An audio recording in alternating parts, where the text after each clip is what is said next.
বন্ধুরা, তোমাদের সাথে একটা রেসিপি শেয়ার করব। তো রেসিপি লাউ শাক দিয়ে একটা রেসিপি বানাবো আজকে।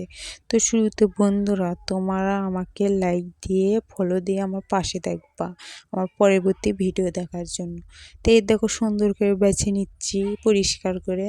তারপরে এই যে দুইটা আলু দিয়ে আমি সুন্দর করে এখানে কুটে সুন্দর করে রেখে দিয়েছি। ফুলকপি দিয়েছি, তোমরা চাইলে নাও দিতে পারো ফুলকপি, আমি দিয়েছি। তো এই যে সুন্দর করে ধুয়ে এখানে মরিচ দিয়েছি, তারপরে দেবো পেঁয়াজ। এই যে সুন্দর করে রেডি করে ধুয়েছি।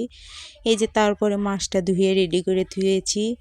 তারপরে এই যে দেখো, এখানে হলুদ, লবণ, তেল দিয়ে সুন্দর করে মেখে নিতে হবে।